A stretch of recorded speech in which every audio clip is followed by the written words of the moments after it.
Hello everyone and welcome to Slash Film Daily for January 9th, 2018. On today's show, we're going to be diving into a little bit of film news, including Hulu's Blumhouse horror anthology series, a Kitty Pryde movie, Deadpool 2, and the Goldbergs. And in our feature presentation, I'll be talking about my top 10 films of 2017. This is Peter Sciretta, and joining me on today's podcast is Slash Film weekend editor, Brad Oman. Hey, that's me.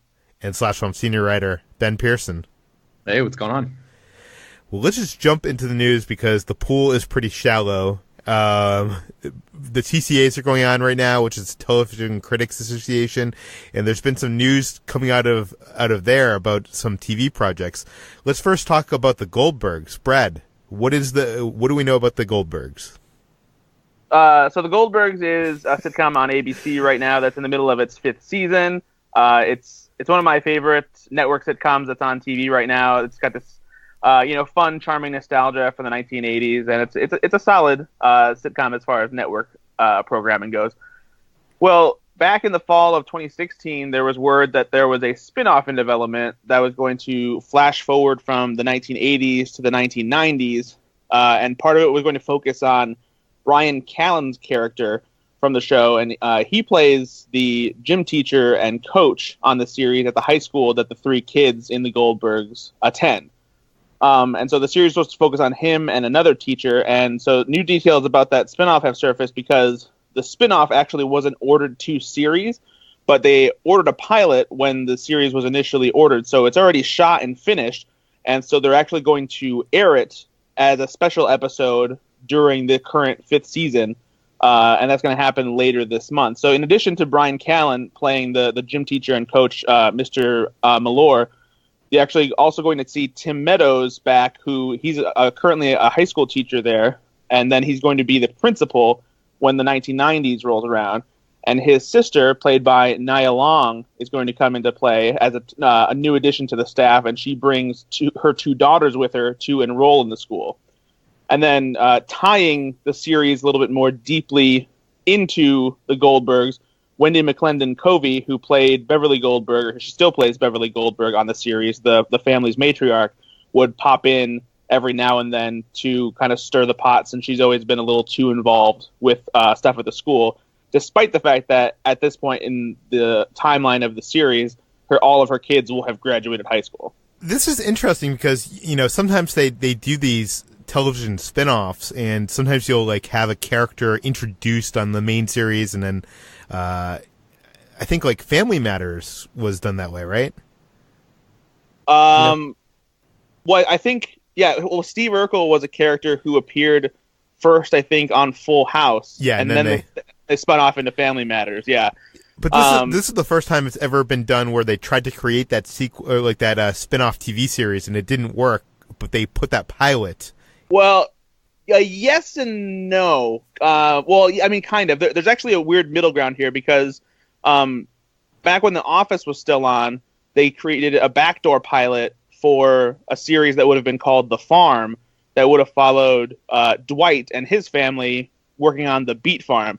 And there was an episode that aired, I forget during what season of The Office, where a lot of it focuses on Dwight and his extended family and the beet farm. And that was supposed to be a setup for the eventual spinoff that never actually got ordered. But this is the first time that a pilot was ordered and shot and will be airing during a season with the hopes that maybe audiences will like it enough that ABC will reconsider passing on ordering it. At least that's what Goldberg's creator, Adam F. Goldberg, was hoping when he talked about it at the Television Critics Association panel. That's kind of a cool concept. I'm not sure if that situation will ever present itself again. Yeah. But but let's go into something else in the TV news, and that is Hulu is greenlighting a monthly horror anthology series. Ben, what do we know? So we don't know much about this right now, but Variety reported that Hulu has given the green light to a completely original new horror anthology show from Blumhouse Television. This is like a first of its kind deal. So the show is going to air one episode per month for a year for its first season. We do know that the first episode is supposed to debut in October, so the first season will conclude in October of 2019. One episode a month. We don't know anything about which writers are going to be involved, which producers, let alone actors, directors, anything like that. It's basically just a concept at this point. They do have, obviously, 10 months to sort of get something together before the first one is supposed to debut. So I think that's plenty of time. It's fascinating that they're planning on doing it one every month instead of just dumping a whole season like Netflix does, or even other Hulu shows do like weekly episodes. This is like a sort of a weird middle ground. Obviously when you think about horror anthology series, Black Mirror is probably one of the first things that comes to mind. New batches of episodes of Black Mirror are generally released, like a little more than a year apart. So everybody is excited about them and sort of like consumes them, binges them and then moves on to the next thing. I'm wondering if this one episode a month schedule is going to be enough to sustain audience excitement over the course of an entire year. Do you guys have any thoughts about that? Well, Hulu is kind of one foot into the future and 1 foot into the past, I think. And they have a lot of series that I think they still release episodically. So I'm not sure it's that they, I don't know, I still think that they think more in the traditional line of releasing things, is what I think. I'm not sure if that's the case. And it should be noted that, Blumhouse has done some great horror, in the past couple of years. So it'd be interesting to see what their take on an anthology horror series is.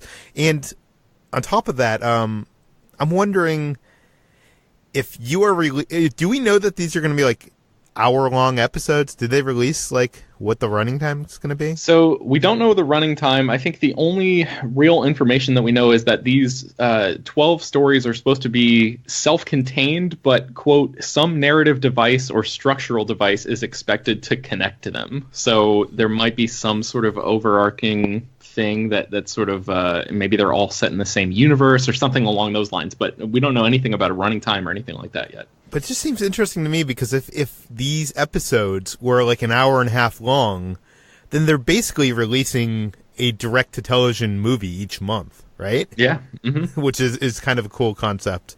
I guess it's just like the movie of the week concept, but monthly. Yeah, and then like you mentioned, like the horror in that genre, there's been a lot of stuff. Like the VHS movies, for example, are sort of like this concept, but distilled down into movie form. So they're just like spreading things out over the course of a year and seeing what happens, I guess. Yeah, we'll have to wait and see what the high concept of this anthology series is. Let's jump into film. Let's jump into some superhero news. Deadpool director Tim Miller is developing a Kitty Pryde movie. Brad, what do we know?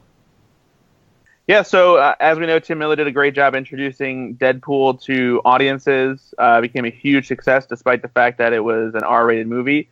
And now it seems like 20th Century Fox is interested in having Tim Miller hopefully introduce another successful movie that would presumably be set in the X-Men universe or have ties to it, because it would be a Kitty Pryde movie. If that name sounds familiar, that's because Ellen Page played this character, who's also known as Shadowcat, in X-Men The Last Stand and X-Men Days of Future Past. She's a character who has the ability to phase between matter, so she can basically walk through walls, walk through people. She can also touch other people and things and bring them with her through walls and through people as well. So apparently Tim Miller is developing a solo movie that would focus solely on her as a character. What's cool about this is that Kitty Pryde's actually an awesome character within the realm of Marvel Comics. She's not just this X-Men side character, even though that's kind of how she initially started. She was kind of like this kid sister character. but she expanded into being such a rich, dynamic character that has quite the fan base, and she's seen a variety of interesting stories in the comics themselves. She was a big part of seeing the X-Men and Fantastic Four fight, to the point where it was actually Dr. Doom who tried to save her. She has a history with Guardians of the Galaxy because she once married Peter Quill and actually took on the name of Star-Lord for a while he had to deal with some business elsewhere. And she's also had meetings with the New Mutants. She's been a key part of the X-Men, at times even being the leader of the team. So there are a lot of different avenues that we can explore with this character, but you also kind of have to think about the fact that Fox is in the middle of getting purchased by Disney. So the development of this movie feels kind of moot because we don't really know what Disney and eventually Marvel Studios will have planned for the X-Men characters and any of the Marvel characters they're getting back by purchasing 20th Century Fox. So this might be a case where this is a movie that is in development but maybe won't move forward. There's always a chance that maybe Tim Miller is developing this movie with an eye towards being part of the Marvel Cinematic Universe. But even then, if that doesn't jibe with what Kevin Feige wants to do with these characters, then it might not work. So 20th Century Fox is kind of in this weird limbo right now where it's kind of hard to tell what's going to happen with some of these characters who are getting established, especially in the next year or two. You know, we have New Mutants coming this year, which is supposed to have some ties to the X-Men universe. We have another X-Men movie coming, and there's supposed to be a Gambit movie that is shooting sometime this year, which I'm not going to believe is happening until it's actually in front of cameras, and maybe not even then. So yeah, this could be interesting. I think that, you know, giving Kitty Pryde her own movie is cool because she's one of the more prominent and popular female characters from the X-Men universe who isn't already part of the primary X-Men team that we're continuing to follow in the next movie. So, you know, there's some hope here that this could be cool, but I'm just not so sure that it's actually going to happen. Yeah, I'm kind of on the same page there. In one movie you didn't mention is Deadpool 2, which is already in the can. Right. And there, you know, was recently some controversy surrounding TJ Miller and some allegations of some harassment and assault. Ben, is this going to affect Deadpool 2? Yeah, so in the wake of All the Money in the World and Ridley Scott's decision to remove Kevin Spacey from that movie and replace him with Christopher Plummer, some were sort of expecting that maybe the filmmakers behind Deadpool 2 would do the same thing with TJ Miller because, as you mentioned, last month, the Daily Beast published this story in which a woman came forward and accused TJ Miller of sexual assault. So I guess the important distinction to make here is that I guess Kevin Spacey came out and admitted to his behavior. And as far as I can tell right now, TJ Miller is still denying this claim. So maybe this is the case of the studio not wanting to jump the gun or something like that. I'm not quite sure. With Kevin Spacey, wasn't there a bunch of people saying that, you know, that sparked a bunch of people to come out and say they have been harassed by him? I know that Anthony Rapp, the guy who's on Star Trek Discovery, sort of started the whole thing, and I think you're right. I think there were some whispers of other stories and stuff like that throughout the years that sort of resurfaced in the wake of that. But yeah, so in any case, I think I'm talking specifically about, like, there was some people that were working with him on House of Cards that were saying that his behavior had not changed or something like that. Yeah. Yes, that's right. Yeah, I remember that. Yeah, so I guess Rotten Tomatoes asked Lauren Schuler Donner, who is the longtime producer of the X-Men movies, if TJ Miller was going to be replaced in Deadpool 2, and she said, quote, "We're in the final editing. I don't think so." So as Chris Evangelista writes in his article at slashfilm.com, Ridley Scott's decision sort of seems like almost like a line in the sand for future filmmakers. Like, yes, reshoots are probably not going to be easy to organize and probably not going to be something that is that's cheap for the studio to do. But if a filmmaker like Ridley Scott, who's like 80 years old or something like that, can replace a major character in his movie in something like 19 days, then he proved that it's possible. It is a thing. It is an option that's on the table now. So I don't know. I guess this is a tough one because T.J. Miller is denying these accusations. So I don't know. Do you guys have any thoughts about this? Well, I think that the comparison between the reshoots for All the Money in the World and possible reshoots for Deadpool 2 are a little bit difficult to make because we're talking about reshooting some scenes in a drama that doesn't really require much in the vein of special effects or but how big of a part do you think TJ Miller has in this movie? Like, if it's anything like Deadpool 1, it's, a couple scenes. That's the thing, is he was in the bar for, like, the majority of Deadpool 1. Isn't he supposed to be in this one more? I could have sworn that there was something a while where, like, TJ Miller was talking about filming some kind of action sequence for the movie or something like that. I don't know. But even so, like, Deadpool 2 is such a bigger production than All the Money in the World that it's still going to be more expensive. But I think you're right from a visual effects perspective, but I think Plummer's role is like a key role in the movie, and even if T.J. Miller has a larger part in Deadpool 2 than he did in the first one, it's still going to be like a pretty small, comparatively speaking, a pretty small thing. But go ahead.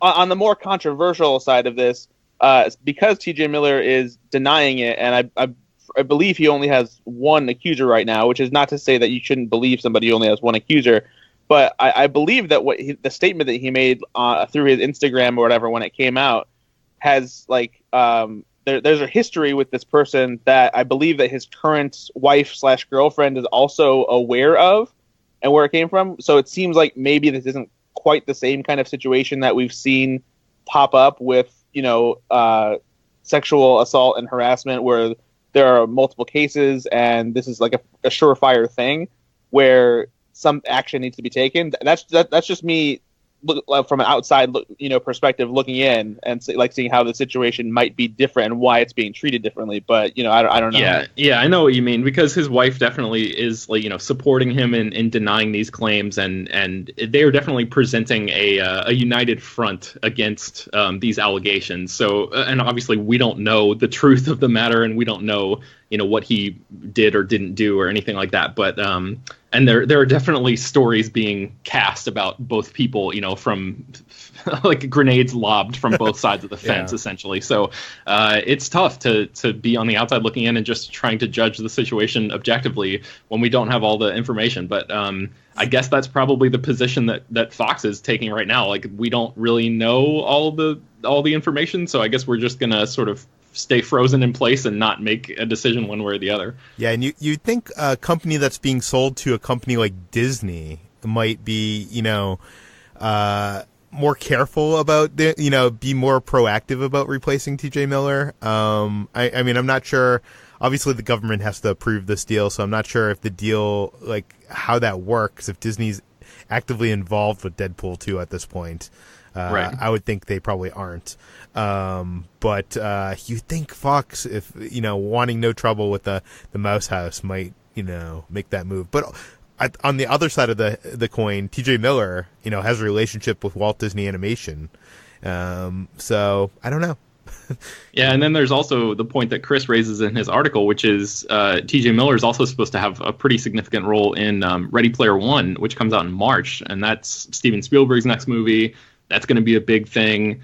Is Spielberg going to have the ability to take T.J. Miller out of that film as well? Are we going to Spielberg made a movie that is one of the best movies of the year, according to many people, in under like 6 months. I think he could replace T.J. Miller. If he wanted to. Could, yeah. It's just a matter of like whether or not more information comes to light to justify that decision. So we'll have to see, and obviously we'll keep you guys posted as soon as we hear anything more. Okay, before we get into our feature presentation, we're going to leave Ben here. Ben, where can more people find your work online? You can find me at slashfilm.com, and you can track me down on Twitter at Ben Pears. All right, so let's move on to our feature presentation. And that's right, this isn't Peter Sciretta saying this, it's Brad Oman. And that's because today we're going to have Peter Sciretta run through his own personal top 10 movies of 2017. The rest of the Slash Film staff has already gone through their lists, and Peter has patiently guided us through our list. Some of which we have not published on this podcast yet, but they are recorded. Yes. You will be hearing them. That's true. So we're going to run through Peter's top 10 movies of 2017. There are some very interesting choices here. Movies that I wasn't expecting. Some that will probably have many readers and fellow cinephiles hanging their mouth open in shock. You know what? Before we get into this, Brad, I want to have a brief discussion with you of like, what should a top 10 of the year list be? Should it be my favorite movies of the year? Should it be the most important movies of the year? The best made movies of the year? That's an interesting question. It's definitely up to each individual person making the list. I know for me personally, when I'm putting together my list, it's kind of a mix of a lot of those things. I think about the movies that moved me the most, that have stuck with me long after seeing them, especially if I saw them earlier in the year and I'm still thinking about them when it comes time to make my year-end list. Movies that have something to say, movies that have the pieces that make a great movie, great writing, great performances, usually bring something new to the table. And a lot of times, you'll see movies on top 10 lists from various critics. You'll see a lot of the same movies pop up. And a lot of that, I think if you look, it's the same 15 movies on everybody's list, or almost everybody's list, and maybe there's one or two that aren't. Do you know what I mean? Like is that because critically it's universally agreed that these are the great movies of this year? I mean, that definitely comes into play, and but a lot of that is because those are movies that are great, and people flock to them and agree on them because they have the qualities that a lot of people are looking for in great movies. But I think that's what I like of going through lists, is you always will see, maybe one or two rogue picks that are different because those are the movies that resonated with that specific person. Like me, I think I'm one of the very few people who probably put Brigsby Bear on their top 10 just because I love that movie and it stuck with me ever since I saw it at Sundance in January of last year.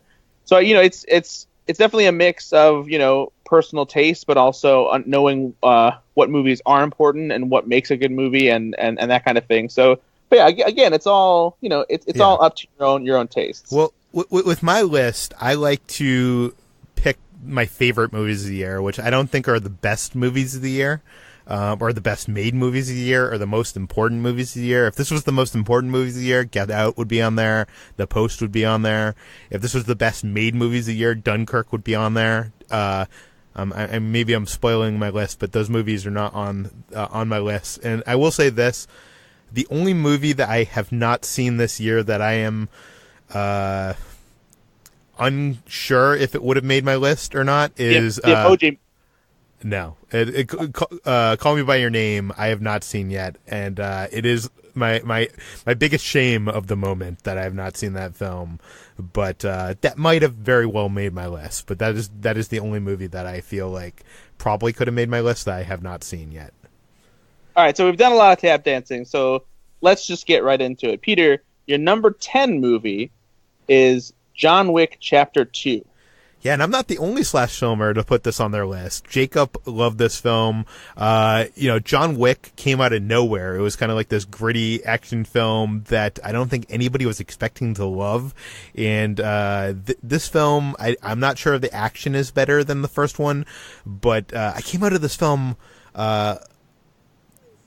being so blown away by the world building of this movie and how it kind of took this kind of like John Wick could have very well just ended up being like, one of those action movies that plays on TNT and your dad watches. Do you know what I mean? Like, and John Wick Chapter 2 opens up that world, creates this world of assassins and hitman that, I want to see more of. I was like itching to see more of, and I was just loving swimming in those waters. I know it's too early to say. We haven't seen John Wick 3. We don't know what John Wick 3 is going to be, but I'm going to point to the fences here. I think if John Wick 3 is anywhere near as good as the first two, we're going to have one of the best action trilogies of our generation here with the John Wick movies. Yeah, I totally agree with you. This movie has been playing fairly frequently on HBO recently, and I keep rewatching it here and there. It's one of the movies that I've just kind of been tossing on in the background pretty much whenever it's on. And I agree with you wholeheartedly about the world building.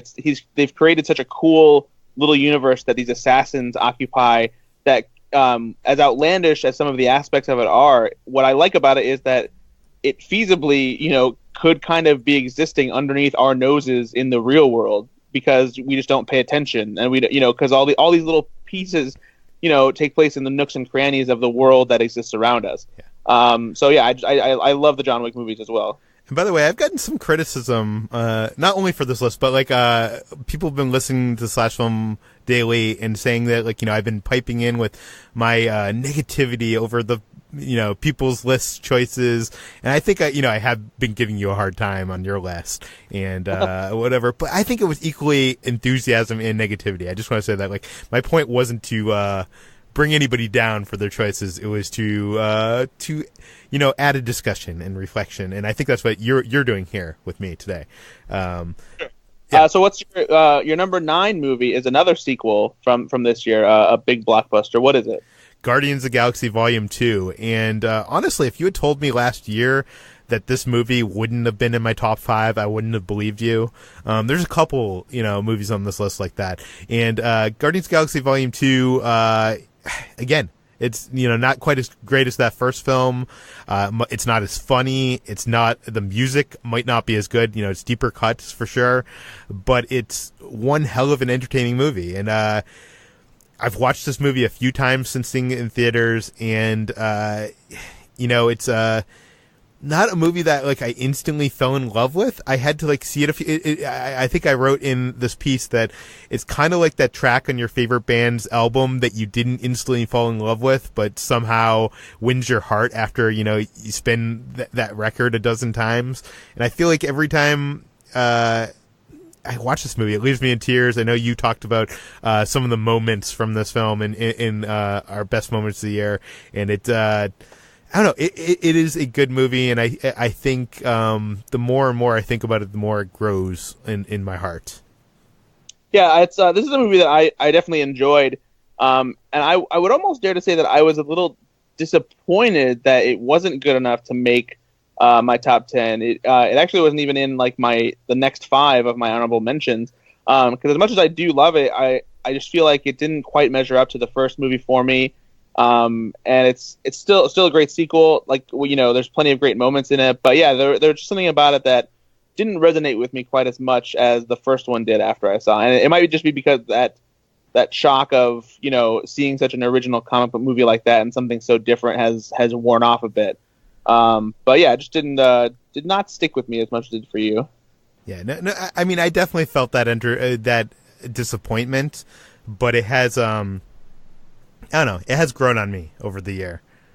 But let's get it seems like Marvel did some good with you this year, because your 8th movie is another one of their movies. Yes, Spider-Man Homecoming. I for the longest time, Sam Raimi's Spider-Man 2 was my favorite superhero film of all time. And as much as I love that movie, reading the comics, Peter Parker in that movie is not the same Peter Parker we know from the comics. The Amazing Spider-Man kind of got Peter Parker right, but the movies and stories as a whole were kind of a failure. This movie, I think, is the first movie that actually gets Peter Parker right, and is a very good film. It's the action in this film is not that exciting. It's not that great. But what does it for me in this movie is the John Hughes high school grounded take on the story. And whenever we have the moments that it is in Peter Parker's life and the conflict of him wanting to be a superhero, it is the greatness of this movie. It has that. I love how John Watts plays with these universal moments from our childhood, the fear of meeting your first girlfriend's parents for the first time. In that sequence, I know we've already talked about it, but it might be one of the most nail-bitingly tense, fun 5 minutes I had in the cinema this year. And I think for that alone, it earns its way on my top 10 list. But I'm excited to see more of this character. I hope Marvel doesn't go bigger. I hope. I almost wish that the Homecoming, that the third act had take place at the Homecoming dance and not in the skies. And I don't feel Marvel has to go big with Spider-Man. It's exciting to go small. For sure. I also enjoyed Spider-Man Homecoming, and I do agree with you that I think that it was better then Guardians of the Galaxy Volume 2. But it was not quite as good as all of the rest of the blockbusters that ended up higher on my list at the end of the year, especially Logan. I think, I don't know why, but it seems like a lot of people forgot about Logan towards the end of the year, when, I don't know, it stuck with me for the entire year. So, yeah, that's just me.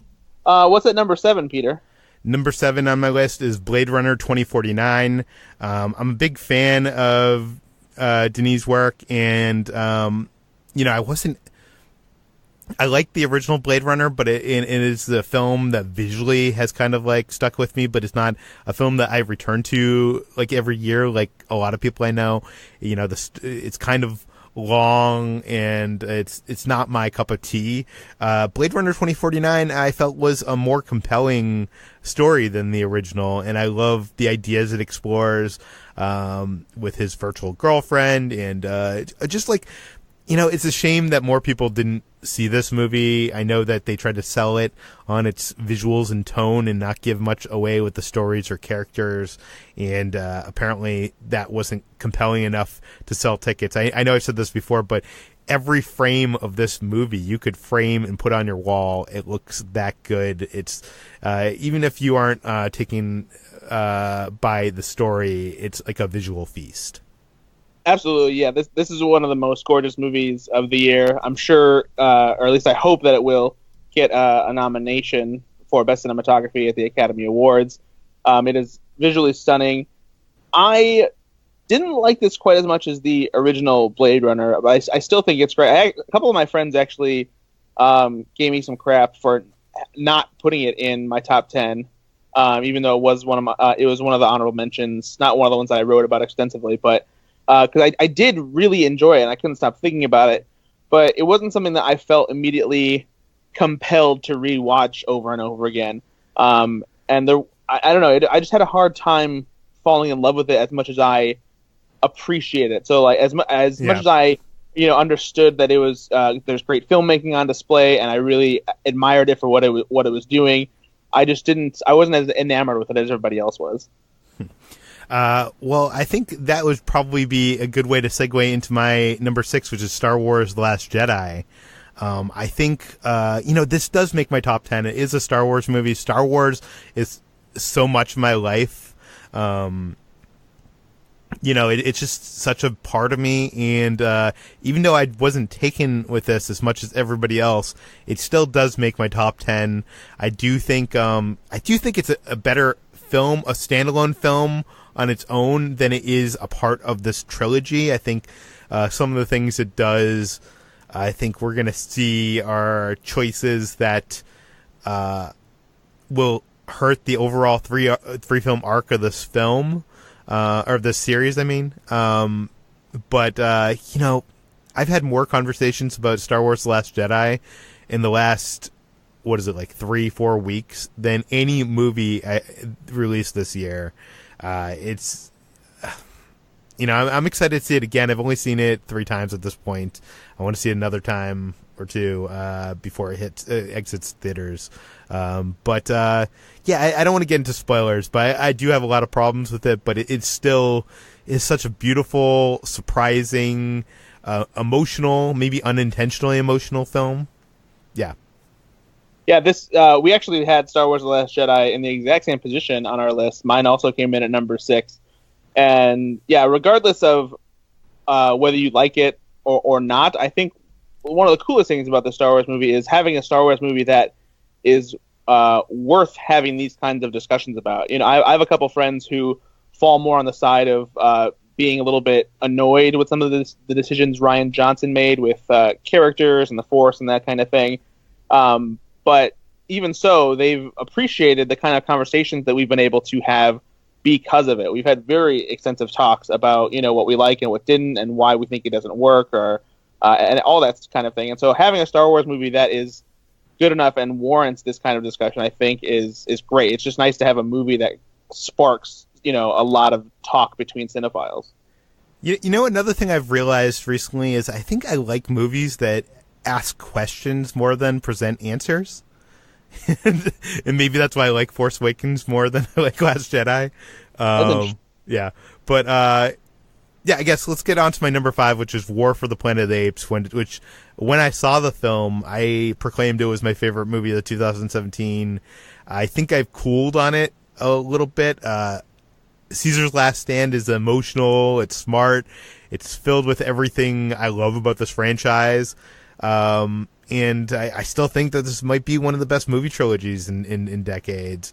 But I think at the end of the day, the Western style road trip adventure somehow doesn't quite match the riveting Dawn of the Planet of the Apes middle part. It's not as, I don't know. It's this film is more poetic and less confrontational than the epic title suggests.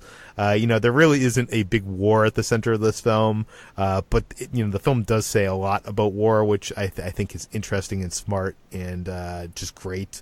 But and obviously the Andy Serkis's performance is seamlessly translated to screen by the Wizards of Weta, resulting in one of the best performances of this year.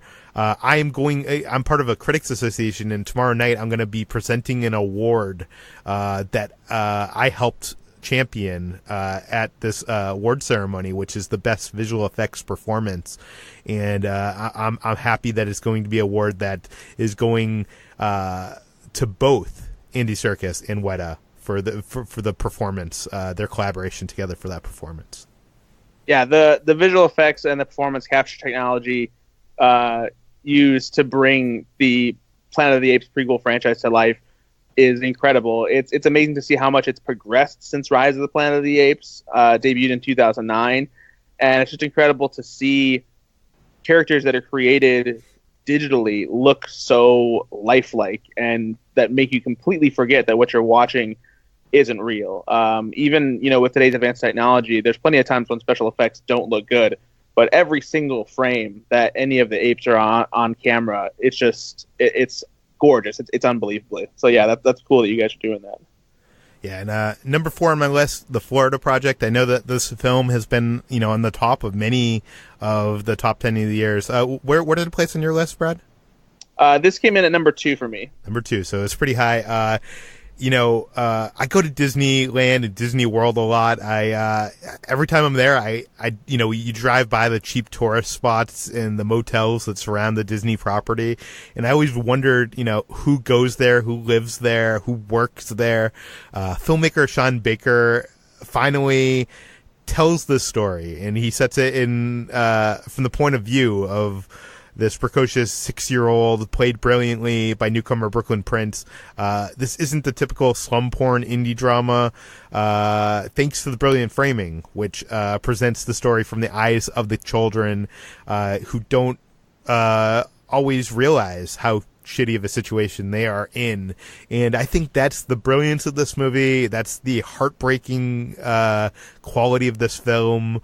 The only reason I think this film isn't a little higher, and I know we've talked about this briefly, is I'm not sure I love the ending of this film. I love it in its intention, but I don't love it in its execution.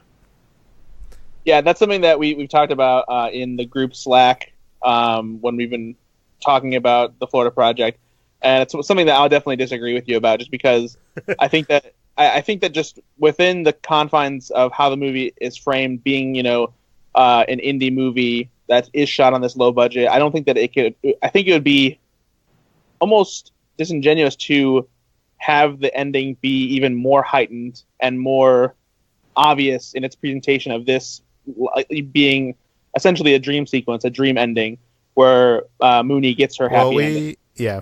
I was going to say we shouldn't spoil it, but yeah, let's go on to my number 3, which I know is one of your favorite movies of the year, and that is The Big Sick. The Big Sick is a movie that I also saw at Sundance. It's one of those films that was so funny that people were laughing over, I would say 10% of the film. I couldn't hear it the first time I saw it because, the laughter was so loud at that Sundance Film Festival. It is exactly the kind of film I go to Sundance to see. It's like I'm pretty sure people know what this is about, but it's about Camille and his real life experience. He met and dated a white woman named Emily, who he couldn't get the approval of his traditional Pakistani family, and when Emily contracts the severe illness that puts her kind of in a coma, Camille finds himself forced to be there for the girl, confronting her parents and also confronting, his family's expectations. I think this movie is so full of heart. It's so hilarious. It's touching. The authenticity of this, it's just such a charming movie, and it's a movie you can see right now on Amazon Prime if you have Amazon Prime. It would make a great double feature with Jonathan Levine's 50/50. I just love all the actors involved. It's just such a great film, and I'm actually surprised that this isn't my number one of the year, but it kind of fell to my number 3. Yeah, it was it was tough for me to figure out exactly where to put this on my list, and it ended up at number 3 for me as well. But it's in addition to it just being great and hilarious and touching and all that, I think that it also has a realm of importance to it, simply because while a lot of people will see this as just another funny romantic comedy, better than your average rom-com sort of movie, the fact that it focuses on a Pakistani American character as the lead and introduces these different a different culture that you don't normally see in these kinds of movies, and ties it into a story that is so touching and unique and authentic that makes it stand out even more as a movie, as opposed to just being, oh, that was a good romantic comedy. Like, it's something that it tells a story that we don't often get to see because of the lack of diversity that there's been throughout the years in Hollywood. And so it's cool to see a movie like this, especially in such a traditional format, be so good, better than a movie like this usually has any right to be.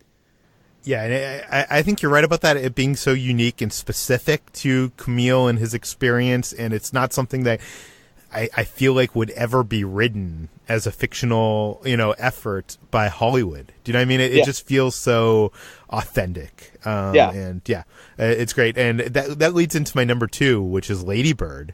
Anybody that's been reading my work or listening to me for a good period of time knows that I am a coming of age drama fanatic. I am a sucker for those kind of films, and yet still Lady Bird somehow surprised me.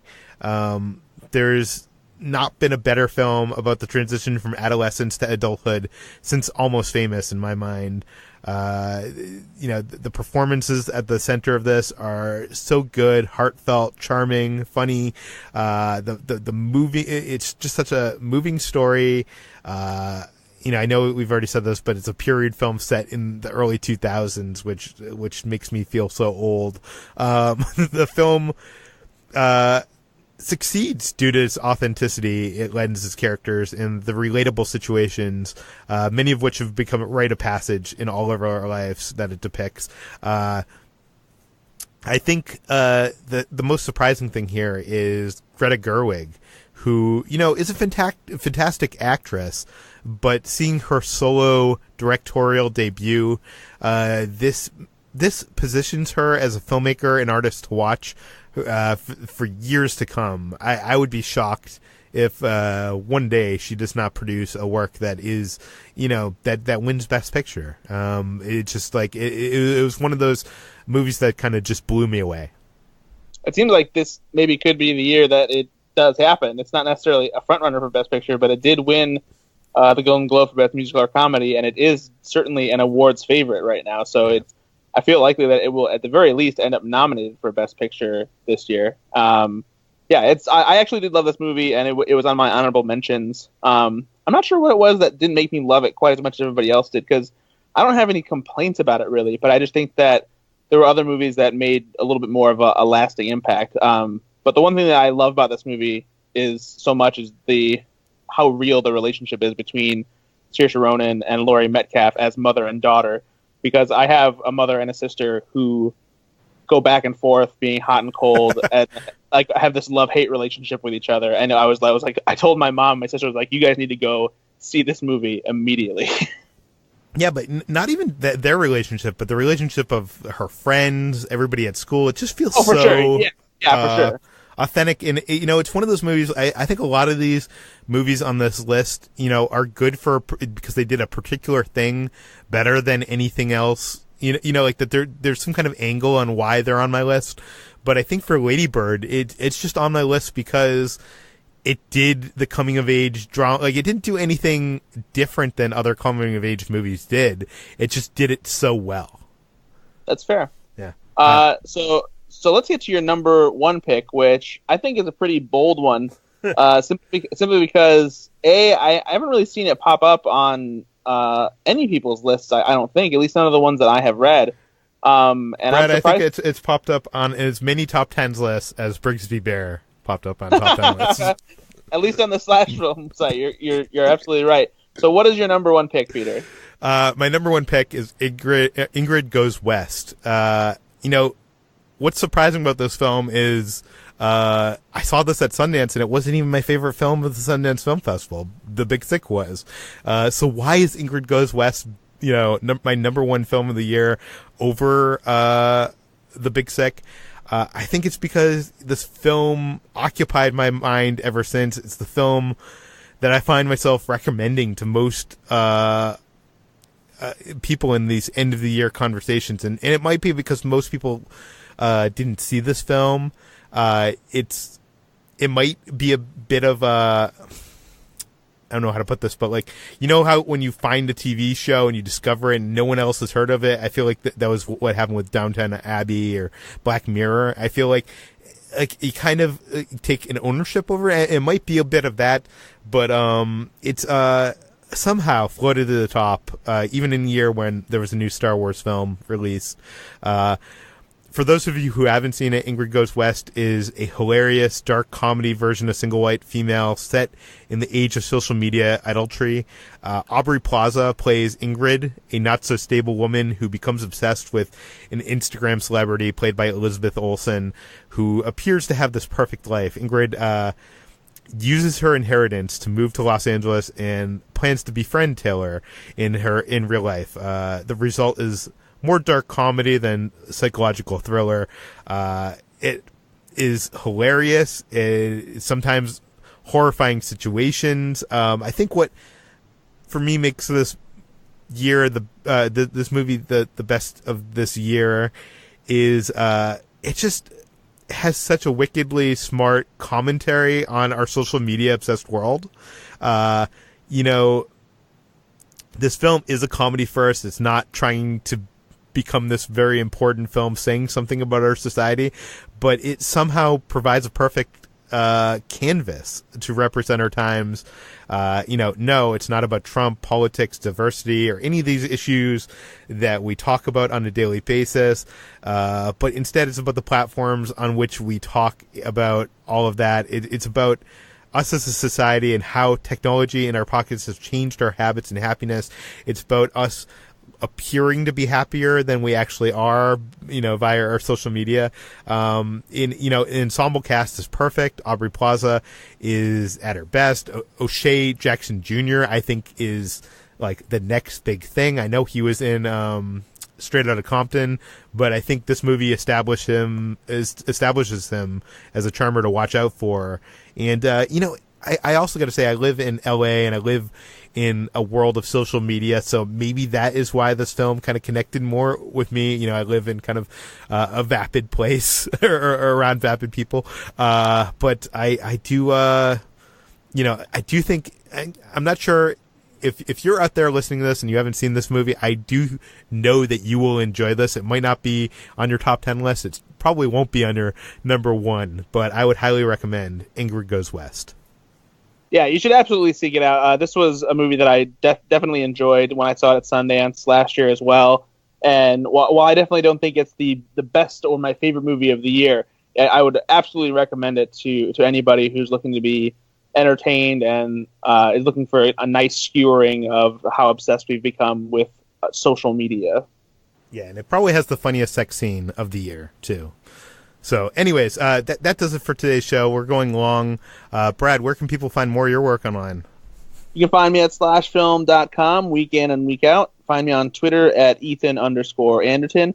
And check out my podcast, Go Flix Yourself, Flix, on iTunes and other podcasting platforms. We'll have our special Star Wars discussion episode coming soon for everybody who just can't get enough of that hot debate.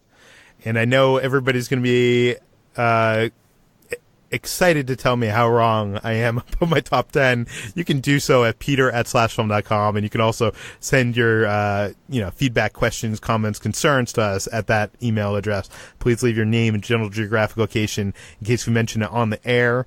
You can find this podcast published every weekday on iTunes, Google Play, Overcast, all the popular podcast apps. Please go to iTunes, give us a rating, give us a review. That helps more people find us. And if you are generous, please post about us on your social media. Tell people about us. That's how they can find us. And thank you for listening. We'll see you tomorrow.